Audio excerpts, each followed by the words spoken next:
You're listening to the Myerson Line. Life cycles, bicycles, fast lines, and hot takes.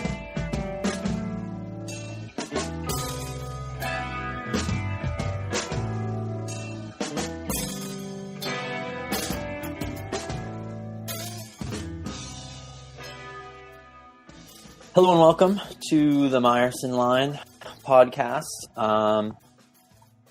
Tonight we are here with Astellas Pro Cycling Ryan Aitcheson, recent winner of Athens Twilight criterium. Our podcast is part of the Wide Angle Podium Network. It includes the Slow Ride podcast, Kids Don't Follow, Crosshairs Radio, and the Honest Bicycle program. If you like podcasts, or any of those podcasts, and you want to give us some of your hard-earned money, you can go to wideanglepodium.com, and there's a subscribe, donate type link there where you can sign up to, fund our endeavors. I think Spencer keeps all the money. I'm sure there's some funneling of funds going on here. Who knows where it goes, but eventually some of it will trickle down to me. Please make sure it's American dollars. I know Ryan's on the podcast tonight, but we've got a lot of Canadians on, but your Canadian dollar's not going to help me. You can donate if you want. Yeah. Fortunately, we haven't had to pay for any guests yet, but I'm sure that time. Yeah, I'm happy. It's always fun talking to you, Adam. Yeah, so one of the great things about the podcast is getting to catch up with some friends that I don't get to talk to as much as I'd like to. And you and I, we shared a lot of hotel rooms last season. We spent a lot of time together. And then, as it is with cycling teams, the band kind of, you lose some members, you gain some members every year. And it can be hard to keep in touch with teammates, even especially people that you're close to. Everybody's life starts to drift in other directions, right? I'm pretty sure you got invited back. It's just you decided to take a different step. It's true. I said no. I did turn down a contract, which is nice. It's nice to retire on your own terms. It was nice to have a contract that I was able to say no to. I obviously appreciated that opportunity from Andrew and the opportunity to come back. But yeah, sorry, dude. I like you a lot, but have you seen my baby? That's true. The Instagram followers, just for the kid, it's more than you now. I lost some followers, but I think the net is that I've gained followers. And I don't blame the followers that I've lost. I've definitely unfollowed new parents before myself, but once you become one, everything changes. So. And honestly, I was taking care of all you guys last year too, so it was not that different. Pretty much. You were the dad last year there. Yeah. Well, let's talk about you. Let's switch this back over to you specifically, and it's good timing to have you on. Obviously, with the big win last week, and we'll talk a lot about Athens Twilight, and I want to talk about your career in general, and I think I want to go back and hear some of your background because actually, I think I may know a lot of this, but I could use a refresher on it as well, and I think people do want to hear your story. I think especially last year, people were like, Ryan, who? And I was like, guys, this guy's the real deal. You should know who he is. And he certainly proved that. And so we should introduce you to an audience that maybe watches the races and has seen your success, but could stand to learn a little bit more about you. So, let's do some history. Let's do a bit of a history lesson. And then let's talk about, your trajectory on to Astellas, and this is your third season on Astellas? Fourth, actually. Yeah, so let's talk about, Astellas is obviously a big part of your career, and your decision to sort of keep coming back and grow with the team, I think, is a good story. And I'm psyched you have, had a season of that with you. And really, I really just had you on the podcast because I want you to tell everybody how you couldn't have done this without me. That's pretty true. I almost needed that father figure to just say, don't lose my wheel, pretty much. And that's all I did. And you gave me a lot of shit for losing your wheel just once, and that only happened once. Yeah, yeah. Well, don't get ahead of yourself. We'll tell that story. And obviously, I'm kidding, but I'm only half kidding. No, it's a pretty true story. Yeah. I've realized from listening to the podcast that we talked about this a little bit in our private conversation that as we got to know each other, you learned really well, like that I'm more or less always joking, kind of except when I'm not. And listening to the podcast, I realized that my deadpan is completely like unbreakable. Like I'm joking most of the time, but I'm so deadpan about it that I don't think it comes through in the podcast. I think I just sound like a dick the entire time. I got to figure out how to like let people know. Like I need a little light that says, "Hey, kidding right now. This is a joke. I would never say that seriously." I got to figure that one out. Just like in the other live shows where there's a big laugh sign that comes up. All right, big laugh. Right, yeah. They're funny. What's amazing is that you're Canadian and you still knew that I was joking when I was joking. That's not easy to do. I just can't take you seriously all the time. Oh shit. All right, let's get going. Let's get started. Let's start with like basic stuff. Hometown, where are you from? How old you are right now? Hometown, when you started riding, how you started racing. Like give us the bio. Give us the shortest version of that you can. Yeah, I'm 25. I live in Kitchener, Ontario, Canada. Started here in Toronto. Kitchener's outside of Toronto.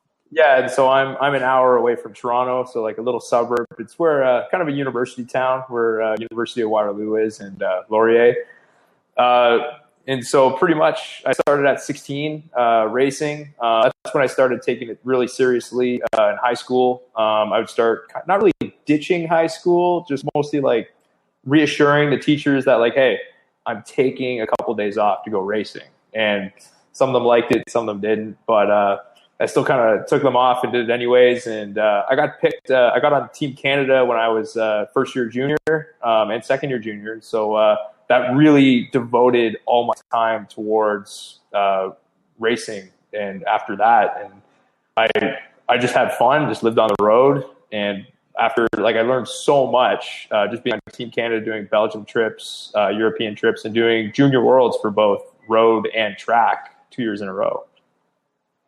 So you were already having a lot of success as a junior. And so even though I think American audiences didn't know who you were, American fans didn't know who you were, they shouldn't be surprised by your success. You've been having success since you were 16, basically, or since you were 17 anyway, your last 2 years as a junior. Like you were getting international experience as a junior.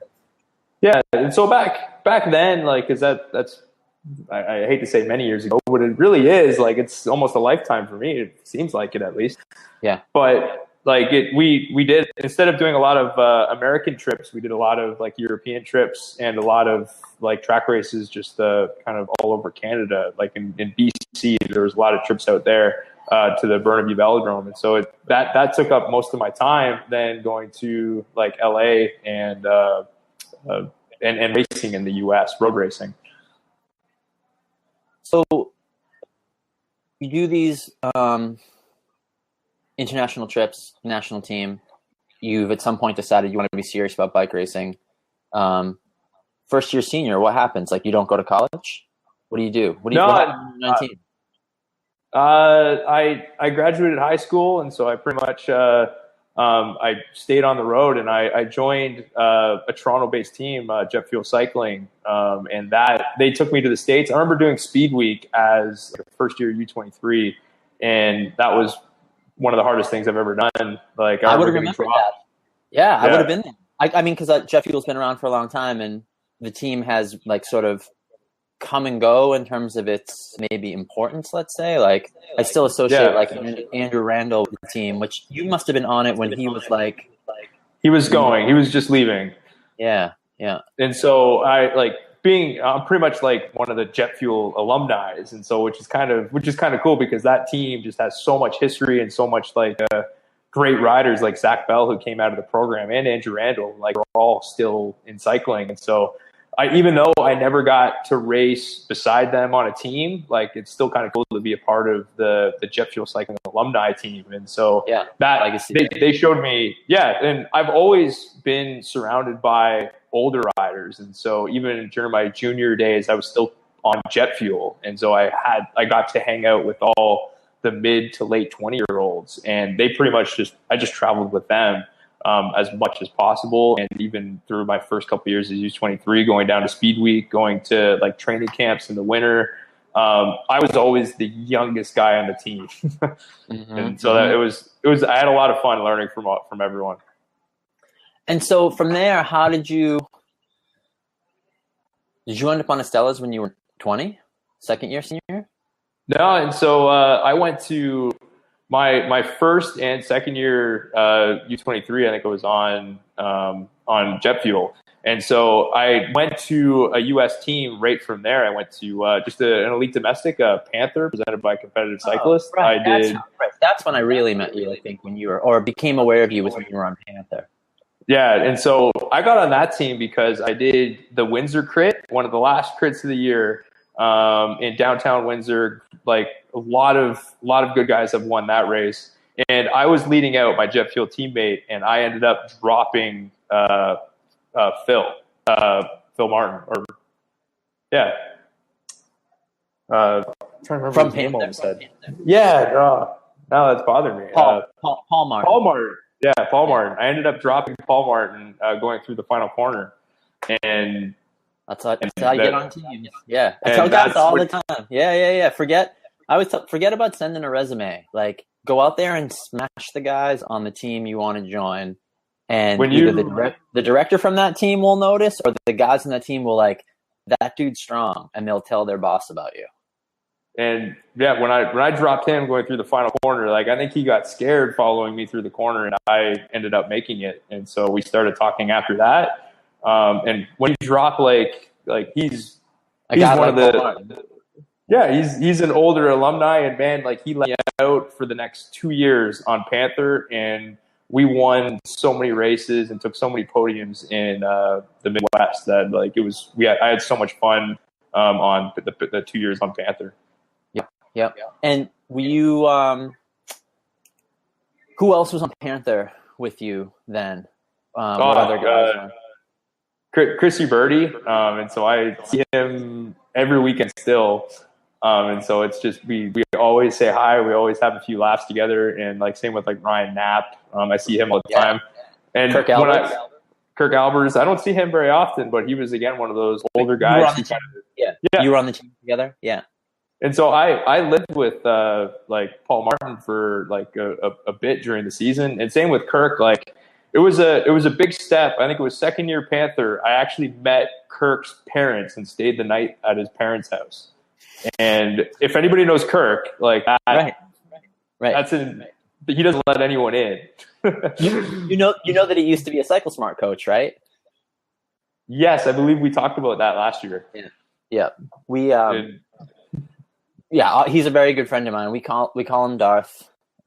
Everybody knows Kirk knows he's a very stern guy, but part of why I like him so much is that he cares so much underneath it all. He's actually such a loving guy. He cares so much about people and their success. It can come across as grumpy, and I do the same thing. I can relate to it. I think you are lucky on Panther to have both good teammates who are good at bike racing, like you, Birdie, like Ryan Knapp, but also you really couldn't have better mentors than guys like Kirk and Paul Martin. I mean, that's a great, to go from that team to Astellas is a good step. I think except maybe when you got to Astellas, you probably didn't have anyone at first sort of providing that to you the way those guys did. No, and so it was kind of like, it was a weird sidestep that proved like really beneficial. And so at the time, like Panther and Astellas, they were both elite domestic, but Panther was always like, it always had like the fun club feel to it. And so I really loved hanging out with the guys and like learning from Paul and Kirk. But then when Astellas they decided to take take a little bit of a bigger step, and they wanted to do a little bit more international stuff. And so they were still elite domestic for the year that I joined for the first year, but they were willing to like spend more time with like as a traveling team and like get me home a little bit more often. And so it was a kind of an easy decision when it came to that. Yeah, I suppose they were trying to be I won't say a more ambitious team, but maybe a slightly more ambitious program, whereas Panther's a very stable program and a good stepping stone, good developmental place. Yeah. I mean, Uberti went on to Smart Stop from there, obviously. Yeah. And Ryan's had his chances here and there. He's riding so good again lately. You notice he does this? Like he always does it. He must just be coming off of like a solid cyclocross base still, and like he's just holding it through. And man, like it's just there was one time over Speed Week when it was Uberti, Knapp, and myself. We were on the front. Yeah, and it was just I commented. I said something. I had a chuckle with them, and like we always. It doesn't surprise me anymore when he does those surprising rides. I'm no longer surprised. You know? He's great. Like same with Uberti. Like they're all great wheels to follow. It's just like we've always had fun together, and I've slept on both their couches for weeks on end. Yeah. No, they're both great guys. Ryan's a client of ours for a while, and obviously Uberti is my teammate, and I think both of those guys are great. And I think Ryan's immensely talented, and maybe he's decided he's going to focus on having a job, or maybe he's not fully going for it. So I think that's why sometimes you're surprised when you see him ride like that, but then you remember like, oh no, you're that good. Like that's you riding like up to your level. So I agree. Like he just must have finished some good training or something's going right for him. But I was like, well, Ryan Knapp, there he goes. They still know how to ride aggressively and just stay at the front of a crit race. And so they're impressive riders too. Yeah, I mean Uberti too. He seems like he's finding his balance with like he has a job but he still is serious and wants to train, and so it seems like he's at a good like work-life balance where he's probably getting a paycheck, It makes things a little bit easier. Yeah. And not from cycling. Yeah, exactly. So you get on Astellas, would have been your last year as an under 23. It's still an amateur team. Is that right? I'm trying to remember. Maybe it was only 1 year on jet fuel because I think I joined Astellas in 2012, and so I think I had 2 years U23 left. I think. Okay. And maybe just one. That's when. Well, no. Oh, yeah, right. It makes sense because you only got 4 years as an under 23. Yeah, and so it was joining Astellas would have been my last year U23. Mm-hmm. So that's 3 years you got to work with between Panther and jet fuel. Yeah. And so that year you joined Astellas, it's an amateur team, but is that the year like they went to the milk race and did some international racing? I was still like actually for that year on Astellas, I was still doing a lot of Team Canada stuff too, and so part of my U23 years, I was on the national team for pretty much all of it, and so I would still do the odd European trip and track camp, and so I did a Belgium trip early on in that year, and then I think I had a short trip home, and then went right back to the post Ross back in Ireland. Yeah. And so I have a question, then let's back up. Now that you mentioned, I forgot I want to talk about it. Before we get to the Astellas years, let's talk about the track, because I think also people don't realize you have a track background. And I know like Spencer Howe wants to know like why you're not doing fixie crits with your track background. Why weren't you at Red Hook?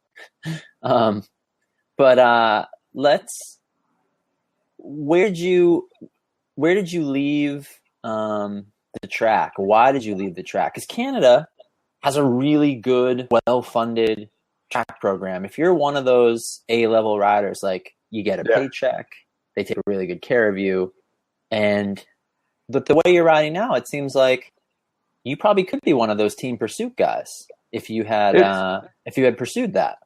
Yeah, and so like I've been kind of in and out of the program, and so the program has definitely progressed in like since I started with like in the Team Canada program as a junior back in 2008, 2009. They had a team pursuit program leading into 2012, the London Olympics.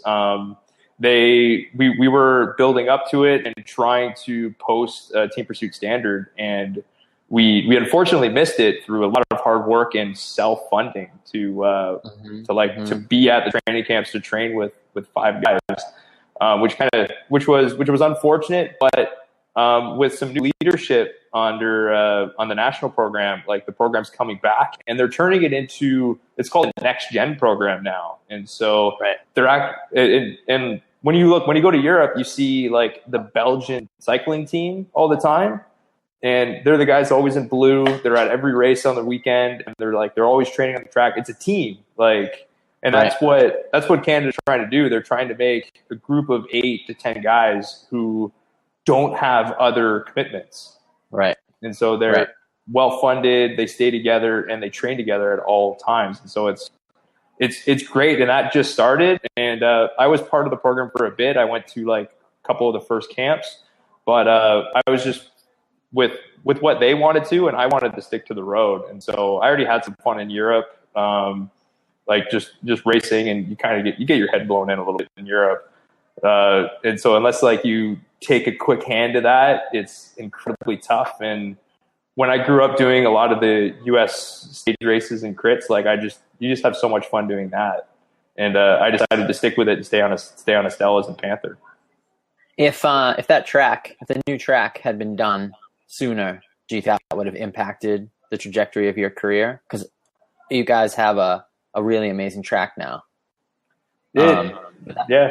You haven't really ridden on it that much, have you? No, it's really hard to get track time actually. Like unless like you pay a membership and everything. Like there's a lot of politics with it. It's a great track. Love riding it, but it's just it's really hard to get track time unless like you're already a part of like the national team. Is there racing happening there? Is it just a training facility? There is racing. There was like O Cups. I was able to do a few races over the winter when I was home. Okay. It's just right now. It's just unless it's tough to get track time on it right now, and there's not that many sanctioned races, and hopefully something changes this winter, and so hopefully like people can pick up more track time and more open track time, and the schedule kind of like the guys who are devoted to riding there weekly rather than like just sporadic, and like people who bought a track bike just because it's there will kind of flutter away a little bit. Interesting. And obviously it's not your focus, so you're not trying to bang your way into the track. But it makes sense that you decided you wanted to focus on the road and leave that behind.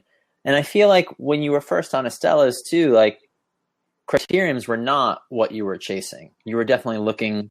When I got to Astellas, you had been on. Astellas has always run a split program. They've always had crit guys and road guys, and kind of copying that program that Mountain Khakis had always been trying to do, where they were having a crit squad and a road squad with some overlap. And I felt like Andrew Fry, the director at Astellas, was trying to emulate that.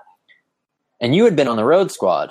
And when I got there, you had decided you wanted to come over to the crit squad. And that's when you and I started kind of riding together and working together. But so for the 2 years that you were there before I got there, 1 year as an amateur, 1 year as a pro, you were taking a swing at the road side of things.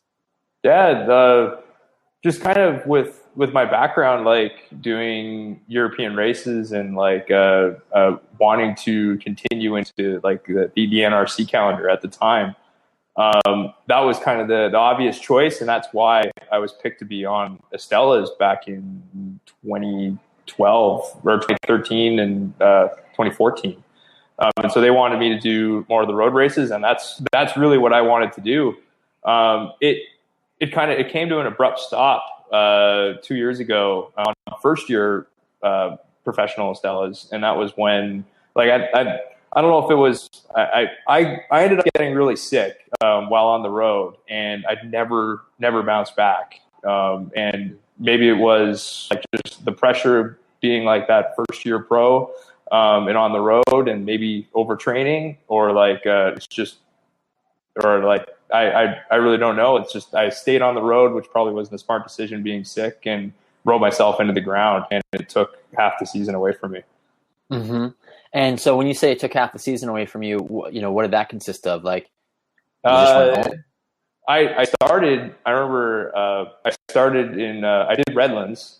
Finished well at Redlands. Helped the team out, and then had a weekend at home, and then we went straight to Winston-Salem, like the UCI race.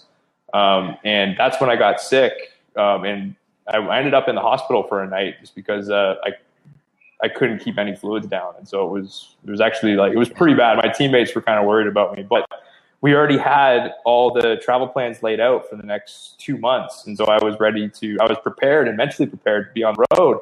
And that was my first weekend back with the professional cycling team. And so like, hell, I didn't want to go home. And so I was ready to continue on.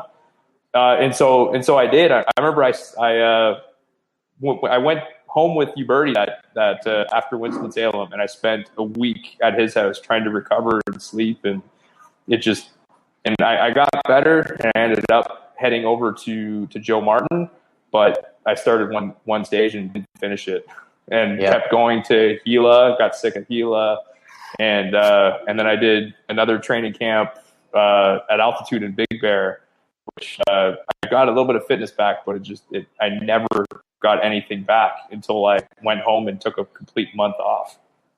And so, did you finally realize, like, you just kept being hopeful and thinking like, I've got to feel better now, and like picking a scab and trying again, and then at some point you just said, okay, enough, I gotta go home? It was probably like, it was a great learning, but probably like the biggest mistake that I've made. Like when you're that sick, like you just have to go home and take 2 weeks off instead of being on the road, because just like sitting in a car for hours on end or taking a flight, like it all adds up, and just being in a different hotel all the time. And or it's around so many other people and all of their germs. It's true. Like travel isn't recovery, right? And I know you know this, and we talked about this a ton, but I think for people who are listening, I don't want to take a woe is me approach to the U.S. professional lifestyle. I think we all like the job and know what we're signing up for, but the travel's the hardest part, right? The travel's harder than the racing. The travel makes you lose fitness. It adds stress. You gain weight. It undoes everything that you do to try to be a good bike racer.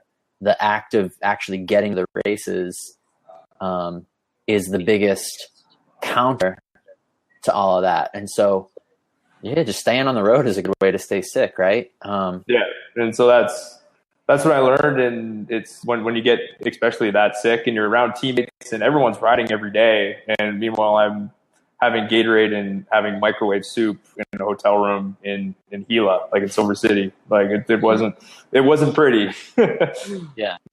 No. And Gila is a race that you can go into with tons of fitness, perfectly prepared, and go home destroyed. I mean, most people leave Gila in a helicopter, honestly. That was the year there was the big crash too. Wait, the year there was a big crash? Like what year is there not? I think there's this year maybe was the first year there wasn't like a newsworthy pileup at Gila. And it makes me laugh too, because those guys are the ones who are all like, criteriums are so dangerous. And then 50 of them go down at 50 miles an hour going straight. Sounds dangerous to me, guys. That sounds very dangerous to me. They make fun of us for that, but hell, I like riding crits, and it's when I think crits are safer. I think crits are safer too. Yeah, they're 100% safer. It's all gated off. There's marshals. Like everybody knows their job. Like we know where the turns are. Yeah, you take that pothole is in the same spot every single lap you go around. Really like you avoid the pothole. So it's and we're never really going that fast. Like you're not ever really going much over 30 miles an hour. Whereas I think in road racing, with the lack of turns and you get like a tailwind or guys are really going for it, you're riding at pretty high speeds, really close together. Yep. With no defined boundaries other than the edges of the road. And so guys just they rock bars, tangle bars, they go down. In criteriums, you're like, there's 2 ways you can go to this corner, and only 2 ways. And if you bounce into each other or bounce off of each other, everybody kind of knows how it works. And it sounds like a contradiction, but I think criteriums are actually quite safe in comparison.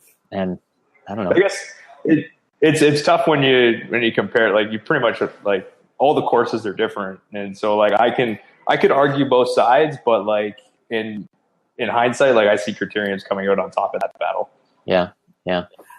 I made it 3.5 years without crashing. The end of my season, end of my career. 3.5 years without a crash. That was a milestone. I remember you were talking about that like mid-season last year. It was dangerous that I was talking about it too. I'm surprised that I didn't like have a horrendous crash because I actually voiced it, but it's good that I made it to the end of the season, you know? Yeah. Milestone. Okay, so things progress with Astellas. You get sick. You go home. This is the first year. This is the first year the Astellas are pro team, right? This is 2 seasons ago. Yep. So how did you turn that around? When they hire you to be a road guy and you go to all these road races and they're finally a pro team and they're kind of counting on you and you're getting your ass kicked. You go home in the middle of the summer, take a month off, and then what happens? How do you fix that? How do you end up with a job again after that? I've always been kind of on the like a mixed rider, and so they've always been that they could like jump back and forth. I could jump into crits, I could jump into road races and perform well, especially for those first couple of years. And so when like my road season kind of hit the wall, and there's not much road racing like after June, like in July, August is pretty bare. And so I'm pretty sure like we had a few other accidents where there were some riders kind of out for a bit. But I quickly joined the crit squad to keep busy and do like Prairie State in Intelligentsia Cup, like in Chicago. And so that was kind of a quick decision in July, and that proved super beneficial. And I don't think I won that year, but I did really well and impressed the team enough to like say like, hey, like they said like you're good at crits, like that's what we want you to do. And so that was a quick resigning to be back on next year. Right. And I think this is where I started to really notice you. I think the place you made the biggest impression on me was at the end of the year when you and Brecht and Matt and one other rider, I feel like maybe there was 4 of you, came to the Boston and Hartford NCC races at the end of the year. And I felt like you guys were like, it didn't look like a team trip to me. It looked like a bunch of dudes, maybe in their own vehicles, who wanted to keep racing, who wanted to keep making money, who, you know, you weren't done because the season wasn't done. I remember that too. There was those were the last races, and I was with our Belgian Brecht and our UK man Matt Green, and it was me. There was one other American, I think it was Max Corus, who was there also, and we just rode for fun. Like that's what we wanted to do. Yeah. Go ahead, continue. We did well. Like I remember it was a rainy crit in Hartford. And we just, in order to keep safe, like the Belgian just wanted to ride the front. As Brecht likes to do. Yeah. So we just cycled through the front, and we didn't win, but I think we got the podium that day. I think that might have been I don't know if I'm confusing years, but that might have been the year that Ben Wolf just smashed us all and rode away from us. That was it. Yeah. He got away just before the rain started and managed to stay away. There was a break. That was quite an impressive ride. Yeah, no, there was a break clear, and I bridged up to the break. And just as I bridged up to the break, you guys had all sat up for a second, and then Ben went again, like literally, like just as I got onto the back, and I saw it happening, and I got onto Isaac Howe's wheel because Isaac was starting to cover it, and we're going through the start-finish line, and I'm like, okay, Ben's attacking. I just got here, but I'm on Isaac's wheel. Like, it's all just going to stay together and go again. And Ben just rode Isaac off his wheel. And I'm literally behind Isaac, like looking over Isaac's shoulder, like going, what are you doing? Like, what is happening? Like, he didn't attack. He's just riding away. I had just bridged. So I tried to like fix it for Isaac, but I wasn't riding up to him either. And it was very impressive what Ben did that day. And that's not the first time or the last time that Ben has done that to us. That's Ben's move. Ben's move is like, oh, hey guys, I'm going to just ride harder than you right now. Yeah. I'll see when I lap.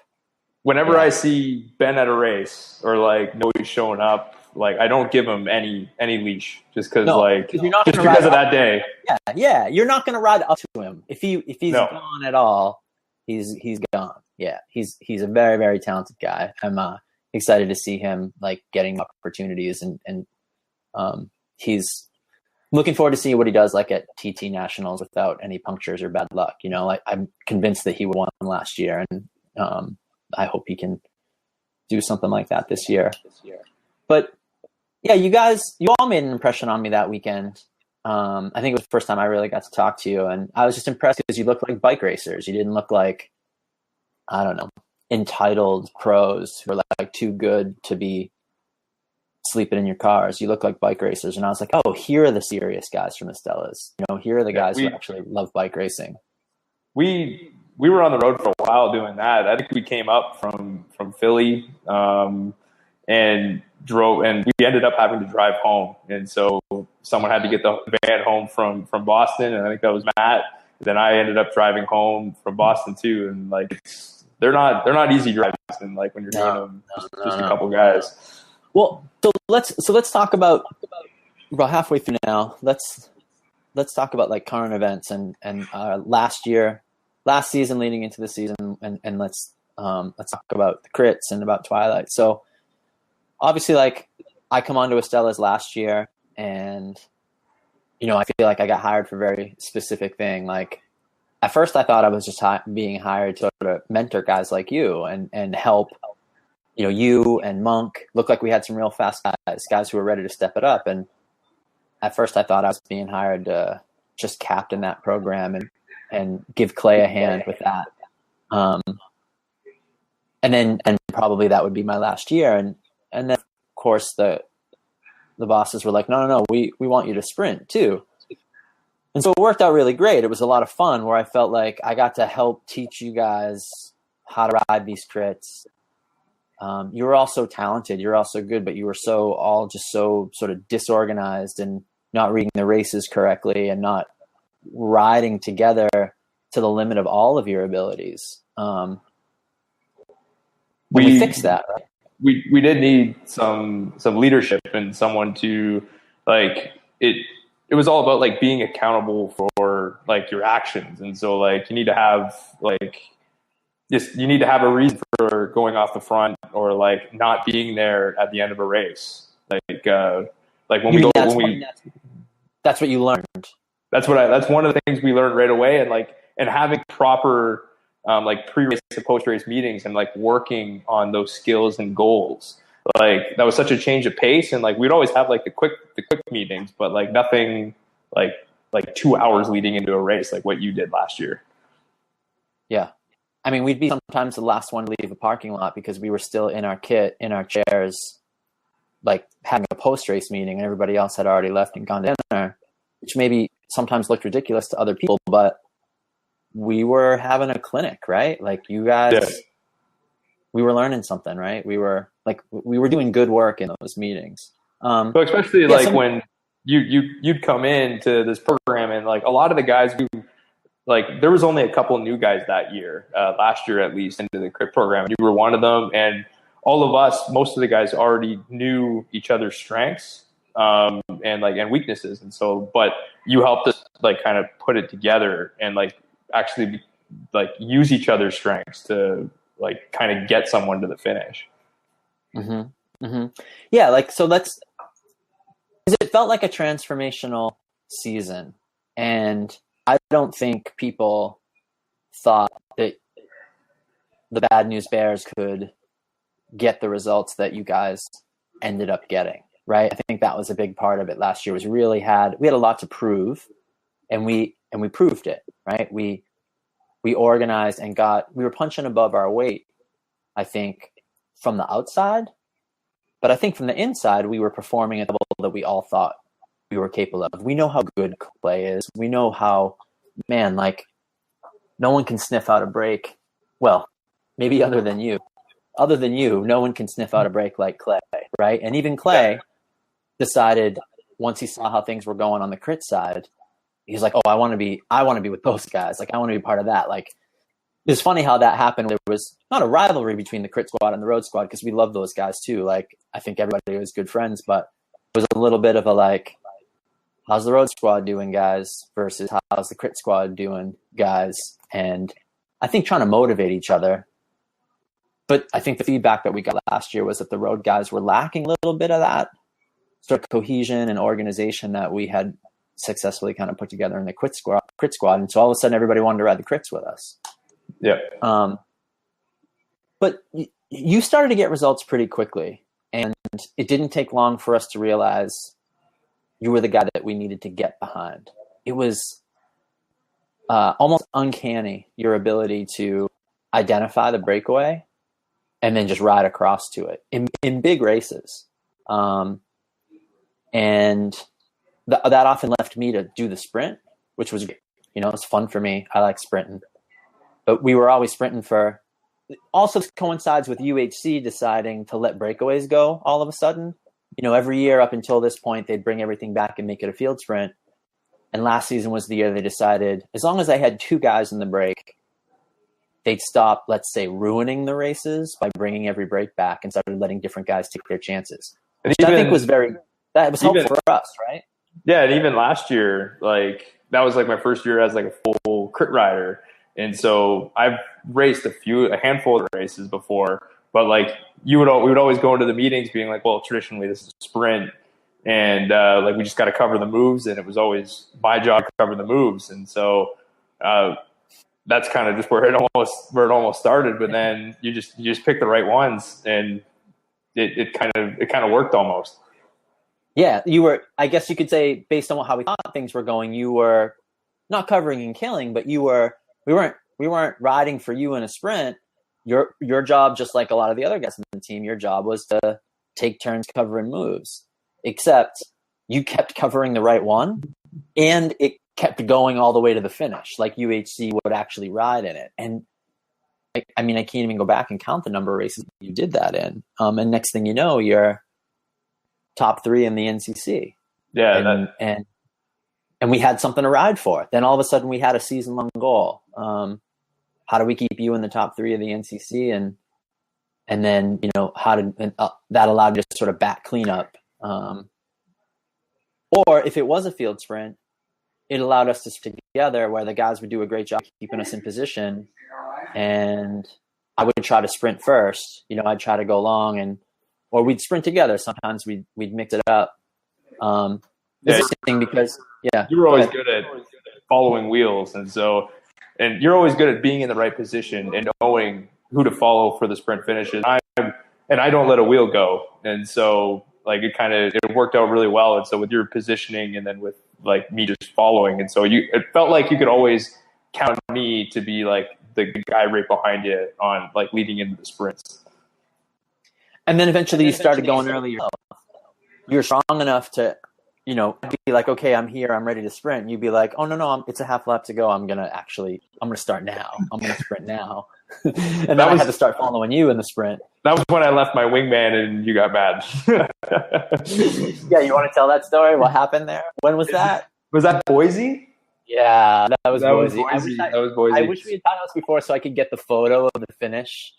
Yeah, at Boise, because it's a good one. The photo of the finish line at Boise is us in like 6th, 7th or something. 4th, I don't know.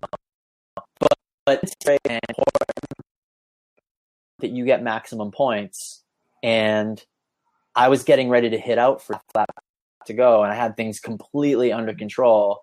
And then it jumped before I could go. So I didn't panic and jump. It was corner 1. and it was three, I think it was 3 or 4 UHC riders left, and then you, and then me, and there was a pause in going into corner one, and I just ducked you, like. Yeah, right. I was leaving myself cushion. I was leaving myself cushion to roll back up, and you, instead of backing off, you filled that spot. And I almost chopped you pretty much. Like I was coming up to you with so much speed that I wanted to carry it through the corner. And just like, oh, like one less person to go around, like in the finish. But realistically, it's like, yeah. Because of that, then you ended up not having the right exit speed coming out of turn 2 because you used your momentum too early. You ended up the guy in front of you. And so that then I remember exiting turn 2, you got gapped, and I was rolling back on as expected, but only back onto you because I had made room for you. So you spent the whole backstretch between turn 2 and turn 3 trying to close that gap with me behind you. Yeah, and I'm, of course, at this point, we're full gas, and I'm behind you. I'm not really necessarily going to be able to jump around you. And then, what's-his-name from KHS jumped us? Fabrizio. Yep. And he got around me because I was just sitting behind you, but then we went back around him through turn 3. But my favorite part in the finish of this is, at the finish line, I just had to sit down and follow you across the line. I could have come around you, but if I came around you, all I would have been doing was taking your spot and taking points away. So in the photo, I'm sitting down in my saddle. You're exhausted from the sprint. I have my head tilted over, and I just have my mouth closed, and I'm just like. You were laughing at me like after the race. Yeah, you're just like, well, told you so. And I was like, well, that was kind of a dumb move, but I learned from that mistake. Well, and the other good lesson there is there were times when I might have been pinned and you were correct for jumping around me. And I think like a good example was Air Force. You know, you jumped with a half a lap to go at Air Force, and I might have still been able to go at that point, but that's a hard enough sprint. I think at that point we talked about that. I still was bummed that you went early, but it worked out okay. And there are times where it was the right wheel to follow. Yeah. When I left you, it was the right wheel to follow. Mm-hmm. Mm-hmm. So, yeah, you know, there are times when I'm just doing everything I can to stay where I am, and you had the fitness to go forward. And I think one of the things that you learn from that is how to identify when I have gas left and when you need to let me go. And I would usually signal to you like, hey, this is all I got. You better go. So, I mean, those are good times, man. And I think, you know, the summary of last season for me is it let me finish my career on such a good note. And you were such a big part of that for me. I enjoyed being available to help you improve and watching your improvement. And the group of guys, you know, it wasn't just about you, obviously, right? Like, even though you were getting the results, it was such a solid group of guys. It's like everyone, and Monk and Clay, Pete. Like, it's not often that you get a group of guys like that gets along as well as we did and will really like go to bat for each other the way we all did. Everybody really liked each other. Yeah. It became like the running joke, like, oh, like Ryan made the breakaway again. But like everybody had no problem. Like when I would come around and lap the field, like, it was always like right down to work. And like nobody had any problem like leading me out. It was always like it took the whole team to get me into a podium positioning. And unfortunately I got on the podium many times, but I didn't get the win last year.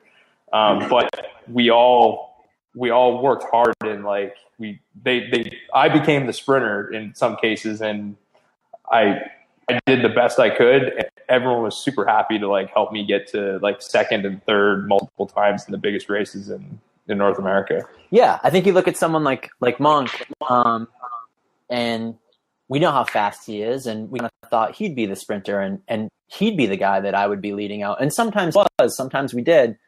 But those guys were great at, you know, if it was an NCC race, I was in the top 10, you were in the top 3. And so those were our priorities for the finishes. And those guys knew that if they made the break, they'd get their chances. But I think we did a good job in the non-NCC races of other big races that were not NCC, like Intelligentsia Cup. Or, we really tried to pay those guys back and really ride for them and lead Brandon out, give them opportunities. Or, Hogan gets in a break, like would take his chances in the break. And so I think that's why the net was good. But you're right. When you got a fast guy like Brandon willing to lead you out, it's a compliment, right? That he's willing to ride for like that. And it's just it didn't take much. Like, no, we didn't really have to say anything. It's always just like we just ride the front. Everyone does their job, and we all celebrate at the end. Yeah, definitely. It always felt good to me, in a way that it certainly didn't the season before that. It was a very stark contrast. And so let's bring that. You say like one of the challenges, one of the problems was you weren't winning, and that's a fair criticism, right? You were very good at getting on the podium, but you're not a pure sprinter, and there'd always be one guy, two guys maybe faster. And as you got stronger, you started really taking your chances. Like, you weren't happy with third or second after a while. You were really trying to win, and you were going early. You were doing everything you could. It took took a lot of time to build up that confidence and to know that I could get third at the end of this race and take that risk to get first. And in order to take that risk and the guys would be okay, the team would be okay with me trying to take that risk. It was a big learning curve, and that took.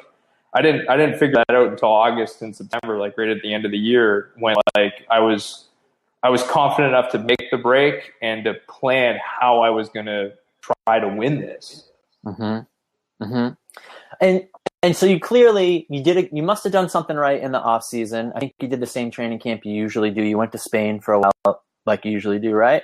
Yeah, I spent a fair amount of time in Spain, and I tweaked my training a little bit as I did last year for crits, and really I spent a little bit of time at home recovering, and then I came into the season as kind of as hot as I could, while living in Canada for the winter, and for when I'm at home, at least it's not, you can't really ride outside in February, March very well. But it was great.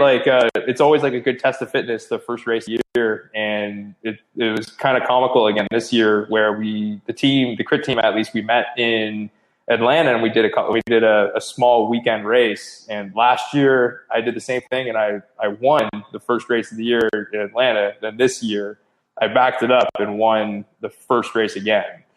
Mm-hmm. And so it was, the team knew, and everyone knew that I was back on form, and it was a great confidence booster. Yeah. Well, and that race in Atlanta, a small race, right? It's not an NCC race or an NRC race, but here you go. I suppose, Twilight's not NCC this year or NRC either, but it's still Twilight. It's still the biggest criterium in the country. Whatever series it's a part of, however much prize money another race might have, Athens is the biggest crit of the year. It's the unofficial criterium world championships. And it's funny how we kept texting each other, that night and the next day. And I feel over the next few days, with just this one line, hey dude, you won Twilight. Everybody just kept it was whatever we were talking about, someone would just stop and be like, hey, you won Twilight. And I heard about that race all throughout my career, and this was the second time I raced it, and it's a penultimate race. It's huge. The crowd, the atmosphere, the amount of organization that goes into it is unbelievable. And it's a race that it's a crit that everyone just targets. And it was amazing. And so here it is. You finally done it. You didn't get second, you didn't get third. Not only did you win, you won it by lapping the field twice. And that's how it went last year too. I don't know if Holloway lapped us twice, but he definitely broke away a second time. I think he lapped once and broke away the second time. Yeah. But you got around twice, and then you beat some really good guys in the sprint. And you did it in such a way that it was unquestionable who the best rider in the race was. The best rider in that race absolutely won that race, and nobody in that race would argue with that. And if you watch the replay, or if you watched it live, it's quite plain. You make the first move, you lap the field. You make the second move, you lap the field. You look under control the entire time. You never look like you're in trouble. You're always just, you're playing Tetris. You're just moving the blocks around. You're in complete control. And I think from the outside, one of the big differences this year is I'm not your last guy. Aldo Leishik is your last guy. And for me, that looks like all the difference in the world. Like Aldo's the best lead out guy in America right now, in my opinion. He was last year as well. And I'm including all the UHC guys with respect. Holloway is a prolific winner, and maybe the best criterium rider in America. When Aldo showed up and started leading him out, they were, the two of them were able to beat 6 UHC guys and 6 Astellas guys. And it was impressive to watch what they did. And we learned how to approach UHC based on what we saw Aldo and Holloway doing. They definitely set a precedent last year with leading out and overtaking. It was great to see. Yeah. And so to have Aldo come over to Astellas and ride the way he did for you at Twilight, he had obviously left the field in that second move as well. And I think one of the things that we forget here is like Aldo got fourth. Like he led you out. He led you out and still got fourth because he was the first guy out of the people who had only lapped once. But the lead out he gave you was not only like well executed, but he went so fast. I don't know that he ever actually sprinted. He went so fast that you were the only one who could follow him. He destroyed the field with his lead out. And it may sound simple to say all you had to do was like go by him at the end. Like he just moved over and you rode by. And I bet it almost felt easy to you as you executed it. Definitely wasn't easy. Because like literally you did the thing that nobody else could do. And that was follow Aldo when he went all in. And so you were by far the best rider in the race. And as a team, Astellas executed better than any other team in the race. And it was very moving for me to watch it. I felt like I was there with you guys. I felt like, oh my God, my team is all grown up. It was awesome. How was that from your perspective? Yeah. It was a great, I did the race last year on the new course, and so this is the second year that they've used that course with a big hill in it now, and with kind of like the dangerous and, well, not really dangerous, but technical corner 3 that really throws some guys off. And so last year I was able to start in the front, and the break went early, and so it was like last year I kind of knew I learned what to expect, and this year I knew it was going to be a breakaway again, and so I was kind of hunting for that like usual, I guess. And it was great because I always had a teammate with me. Like whenever I did anything, the first move I had Yvonne with me, and we were sitting both of us were sitting top 6, and so we were really happy. We're just all we're in the move of 6, 2 of 6 in a move with the top GC rider. We were that's what we wanted. And so that went around. We're really happy. Some more reshuffling, and there were still a few laps to go. I think when we first lapped, it wasn't easy to get around, but man, there was still a lot of racing left, and that threw a lot off. And I don't know how that second move ended up rolling. It just I think the field split. The front guys just rode away. Just watching the replay. And it's that kind of race now on that course. I feel like the strong guys just float to the front on the new course. It's hard to get there, but when you do, you just got to stay there, and that's the hardest part. And picking and choosing the right moves to follow. I rarely stick my head out into the wind. I only do it when I'm trying to get away. And getting in the second move with Aldo, we both kind of looked around, and I did the least amount of work I could. Like Hincapie had 2 guys there with Oscar, who already lapped first time, and the push bikers, they had 2 guys there too with Bobby Lee, and so there was only 3 guys. We had a podium spot, and the top teams had a helper with them, and so that easily even for everyone. Yeah, so that easily rolled away, and Aldo pretty much we had a really quick conversation once we got a decent gap, and he just told me to rest and to kind of to sit in, and so I only pulled through when I had to, and it was great. Like I always had a great teammate with me, and I'd ride with anyone on my team in a breakaway, but to always have a guy with me in a small break and make it 2 of 6 or 2 of 8, that's what we all dream of in team meetings. Yeah. And you sometimes make that rule, hey, if there's 6 guys in the break, we need a third of it. It's got to be 2 out of 6 or 1 out of 3. We often make those ratios, and you had your ratios covered in every one of those moves. And it has to feel good to look over and have it be Aldo looking after you, saying, "Okay, I got this." One of the biggest trains in the business, let you know that he's going to keep the thing rolling and get you to the line. Yeah. Even just the execution of the sprint, just the rest. Once you guys went around the second time, obviously, the guys spent a lot of time on the front. That lead out started early, and it was unplanned again. We went around. I went to the front with Aldo, and the guys were already there. Everybody knew. They learned. Yeah, everybody knew the job that they had to do, and so they rode as hard as they could. We were all pretty nervous about it, but through some very kind words of encouragement, we all just they kept trunking, and it was that's what we needed, and it kept everything controlled. We were waiting for someone to hit it out because it was Oscar. I kept looking over my shoulder the whole race, and it was Bobby.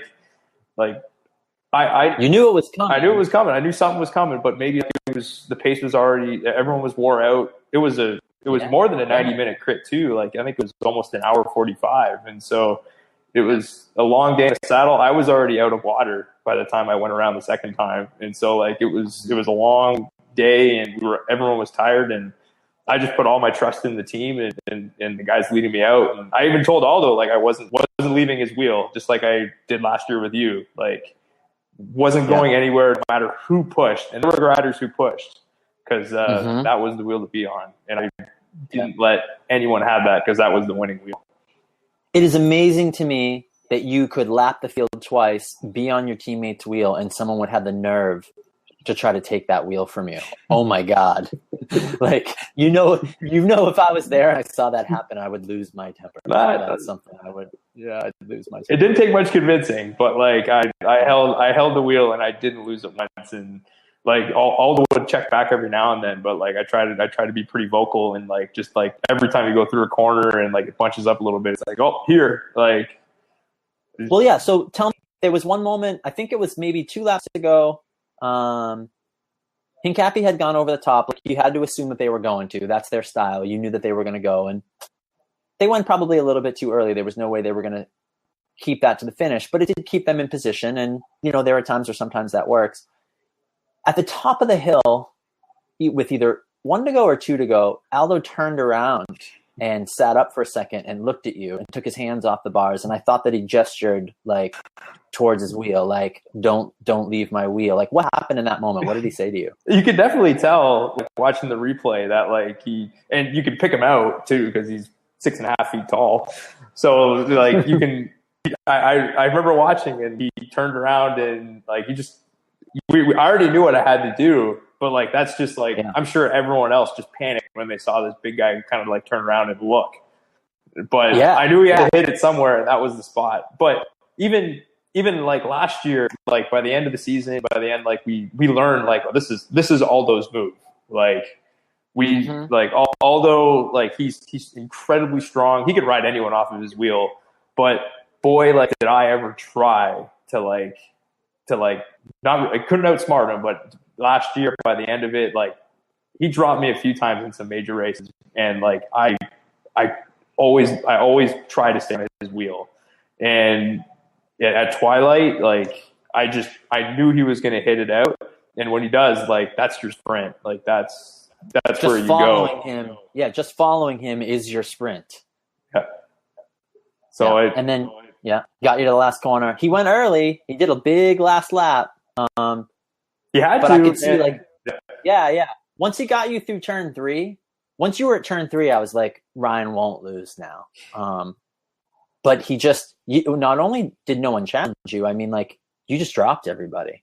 Like no one was on your wheel when you were sprinting. You know, you left everybody behind you the last couple turns. And I railed those corners as hard as I could too. And like when I was on all those wheels and going into corner 3, like I knew that that was a really safe position. And that was I didn't know how far behind the guys were behind me, but like I knew everyone was strong, and so they had to be there. But although leading out of corner 4 and up the straightaway, like I came out of his wind and he must have kept pedaling, but like I've never heard him yell so loud, like to keep going. To like he yelled, oh yeah, like you would yell at me to like keep going, but like he just let out a pretty big roar, and I went to the line. Like I didn't post up till later.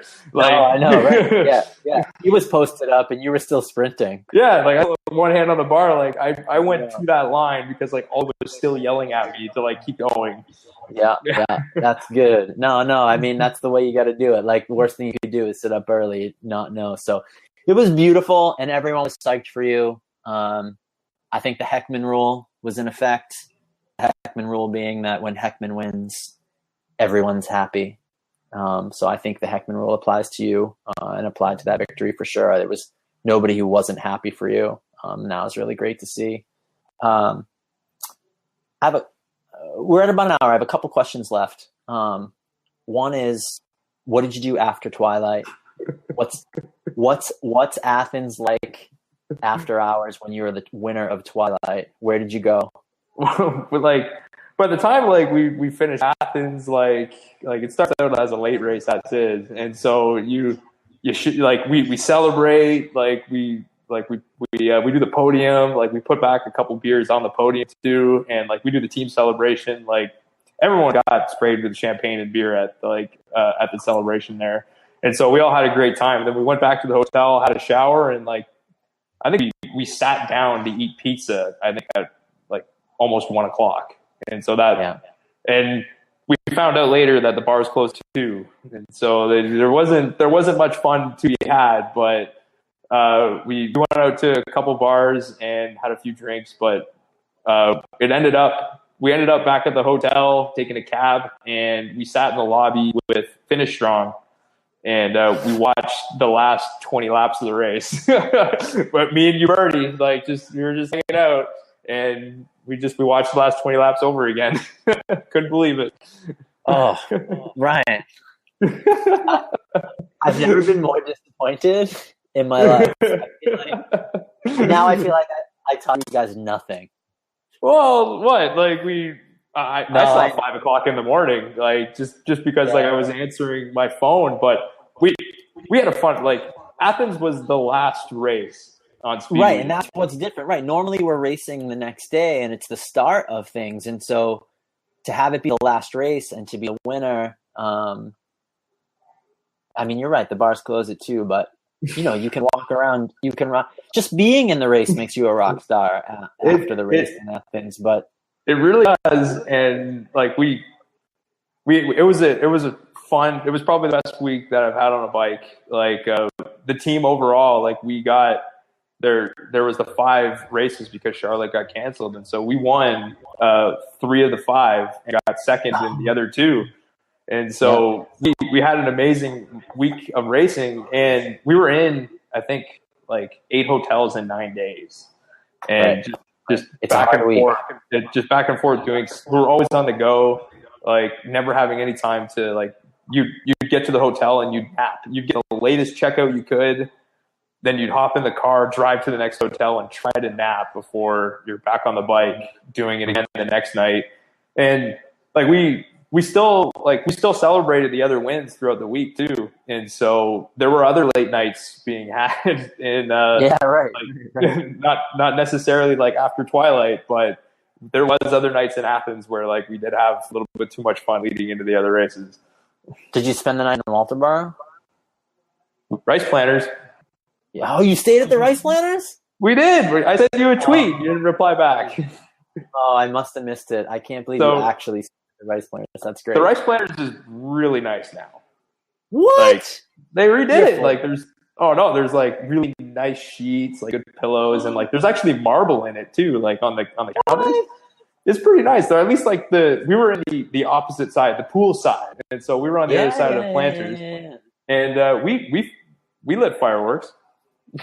I guess I'm glad I retired the year that I did, because I wouldn't know what to do in a nice Rice Planters. I mean, that pool, like, we paid Isaac Howe hundreds of dollars to like jump into that pool once. It wasn't a good pool to jump into. I think he's still sick from it. It's been 10 years. But we got fireworks, and we went to the Waffle House across the street, and like we had fireworks. They were going off at God knows what hour, like 1 o'clock. Cops come?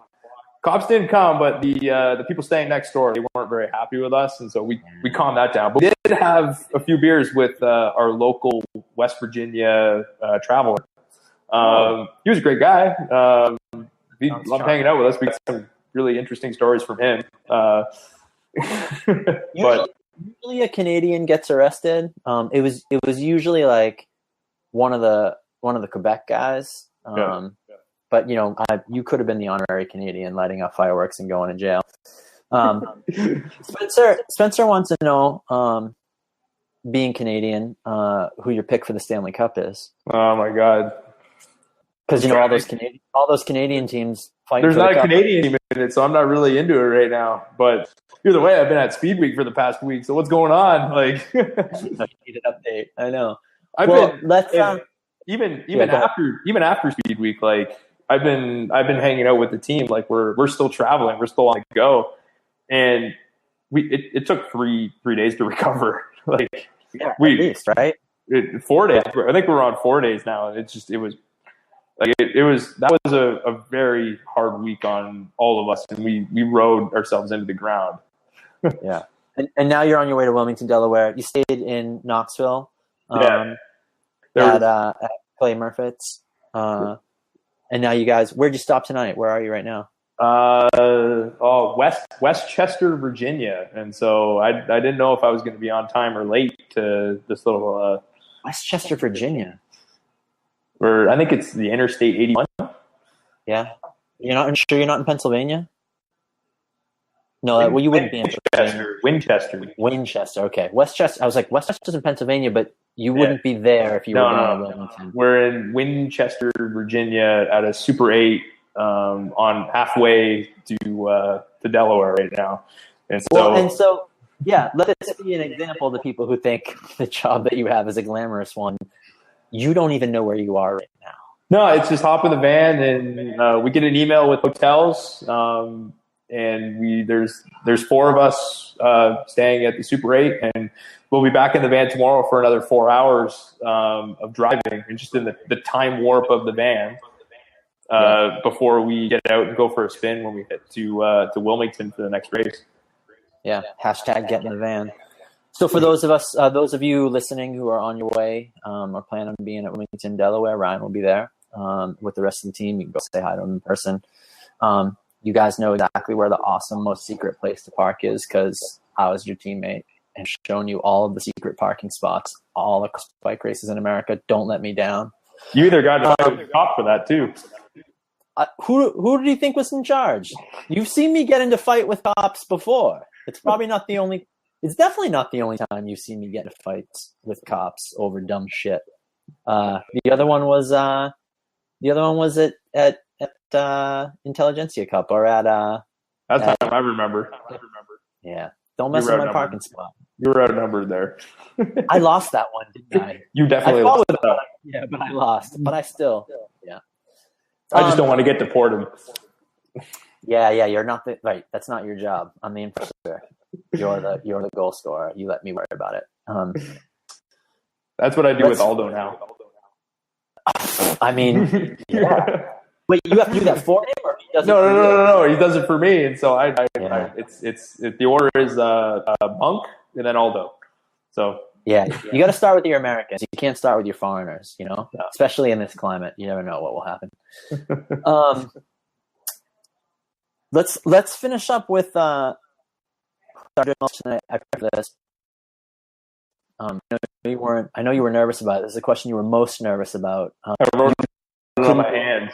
Yeah, you couldn't be more white. You couldn't be more white and more Canadian. But when I asked you what your favorite Prince song was, you were struggling.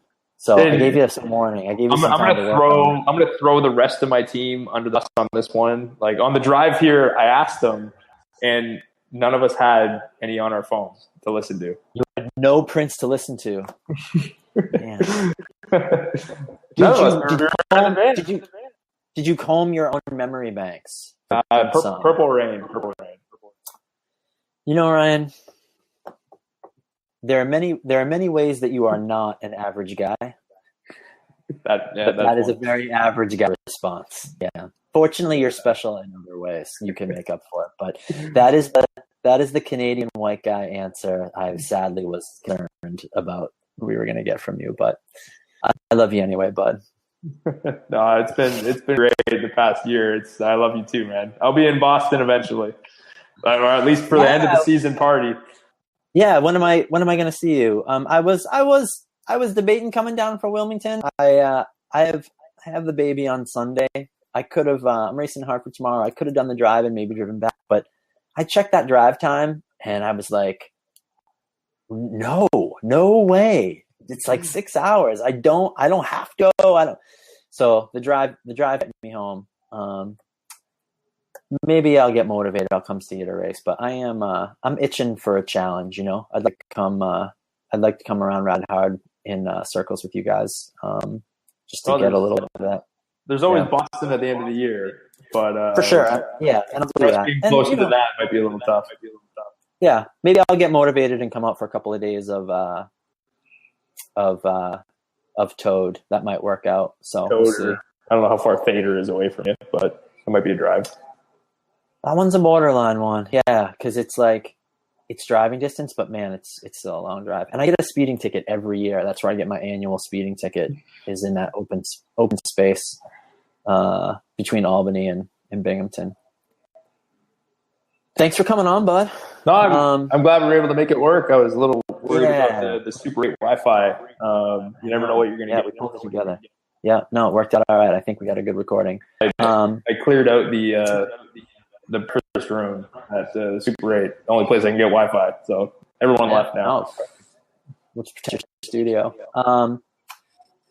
Good luck at Wilmington. Good luck with the rest of the season, and stay on for a second when I turn the recording off, and we'll wrap things up. But thanks again for coming on, and really congratulations on Athens, and good luck with the rest of the season. Thanks. It was great chatting with you.